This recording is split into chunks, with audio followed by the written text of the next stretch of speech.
মুসলিম লীগের ইতিহাসকে যদি আমরা অস্বীকার করি, তাহলে আমরা বাংলাদেশের ইতিহাস, বাংলাদেশের জন্ম, বাংলাদেশের পূর্বপুরুষকে অস্বীকার করব। মুসলিম লীগ জন্ম না হলে আজকে আমরা হায়দ্রাবাদের ভাগ্য বরণ করতে হতো। হায়দ্রাবাদ একটা স্বাধীন দেশ, সেই স্বাধীন দেশ দখল করে তাদের স্বাধীনতা হরণ করেছে এই আধিপত্যবাদী ভারত। সিকিমের মতো হায়দ্রাবাদের মুসলমানদেরকেও তারা স্বাধীনতা হরণ করেছে। আজকে যদি মুসলিম লীগের জন্ম না হতো, তাহলে জম্মু কাশ্মীরের মুসলমানদের মতো আমাদের কথা বলার অধিকার থাকতো না। আমাদের রাস্তায় বেরোলে সেই ভারতীয় সামরিক বাহিনীর বুটের তলায় আমার অনিশ্চিত জীবন যাপন করতে হতো। মুসলিম লীগের জন্ম না হলে আজকে শাহবাগের রাজপথে আমাদের গরুর গোশত দিয়ে খিচুড়ি রান্না হচ্ছে, আমরা মধ্যাহ্ন ভোজের আয়োজন করেছি, সেটা সম্ভব হতো না।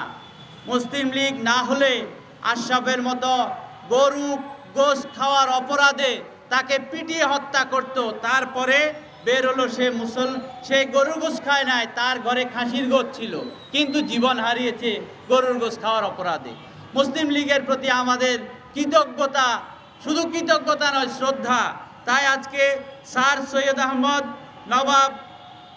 নবাব স্যার সলিমুল্লাহ, শেরে বাংলা একে ফজলুল হক, খাজা নাজিমুদ্দিন, কায়েদে আজম মোহাম্মদ আলী জিন্নাহ সহ যারা মুসলিম লীগে নেতৃত্ব দিয়েছে, যারা আজাদি এনে দিয়েছে, যে আজাদির পরে আমরা আবার বাংলাদেশ পেয়েছি লড়াই সংগ্রামের মধ্যে দিয়ে, সবটুকুর জন্য তাদের অবদানকে আমরা শ্রদ্ধার সহিত স্মরণ করি।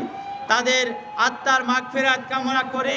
তাদের পরিবার পরিজনের জন্য আমরা দোয়া করি যেন তারা সুস্থ সুন্দরভাবে জীবনযাপন করতে পারে, এবং তাদের স্মৃতি রক্ষার জন্য নবাব স্যার সলিমুল্লাহ একাডেমির চেয়ারম্যান জনাব আব্দুল জব্বার সাহেব যেই দাবি জানিয়েছেন, সেই দাবিকে আমরা সর্বতভাবে সমর্থন করি এবং আমরা বিশ্বাস করি নবাব স্যার সলিমুল্লাহকে স্মরণ করলে তোমাদের শেখ মুজিব খাটো হয়ে যাবে না, বরং যেই মুসলিম লীগের প্রতিষ্ঠাতা নবাব স্যার সলিমুল্লাহ, শেখ মুজিবুর রহমান তার কর্মী ছিল, কায়েদে আজম মোহাম্মদ আলী জিন্নাহর সরাসরি কর্মী ছিল। সুতরাং তোমরা ইতিহাসের দায় কোনোভাবে এড়াইতে পারো না, বরং দিল্লির প্রতি তোমাদের যেই মাথা অবনত করে আছো, তার কারণে আজকে তোমরা এই বাংলাদেশ থেকে পালিয়ে গেছো। হাদির খুনি যেখানে পালিয়েছে, ফ্যাসিস্ট শেখ হাসিনাও সেখানে পালিয়েছে।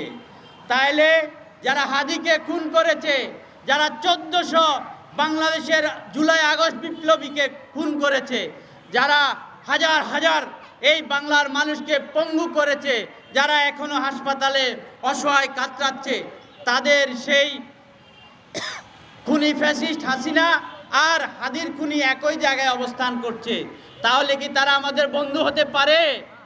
তারা আমাদের বন্ধু হতে পারে না, কিন্তু তাদের সাথে আমরা শত্রুতা করি না। আমরা সীমান্তে তাদের মানুষ যখন আসে, আমাদের বিডিআর সেই বিডিআর ধরে তাদেরকে তাদের কাছে পতাকা বৈঠক করে ফেরত দেয়, আমাদের পুলিশ তাদেরকে ফেরত দেয়, কারণ আমরা মনে করি মানবাধিকার লঙ্ঘন করা আমাদের কাজ না।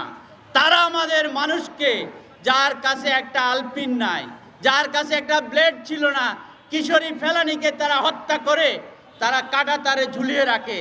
ওরা আসলে শুধু আমাদের শত্রু না, ওরা মানবতার শত্রু, ওরা মানুষের দুশ্মন, ওরা সভ্যতার কলঙ্ক। বৃহত্তম গণতন্ত্রের দেশ যারা বলে আমাদের বুদ্ধিজীবীরা, ওরা হলো নপুংসক, ওরা হলো প্রতিবন্ধী। কারণ যেই দেশে গণতন্ত্র থাকে, সেই দেশে একজন নাগরিককে জয় শ্রীরাম বলার জন্য হত্যা করা হয় না। যেই দেশে গণতন্ত্র থাকে, সেই দেশের সেনাবাহিনী কাশ্মীরের মায়েদের বোনদের হাজার হাজার তার অধিবাসী বললে, তার নাগরিক বললে তাকে সে দর্শন করতে পারে না। কাশ্মীরের যুবকদেরকে সে হত্যা করতে পারে না। যারা বলে বৃহত্তম গণতন্ত্রের দেশ ভারত, তারা প্রতিবন্ধী, তারা মানসিক বিকারগ্রস্ত। আমরা তাদেরকে ঘৃণা করি এবং দোয়া করি তারা যেন সুস্থতা অর্জন করতে পারে।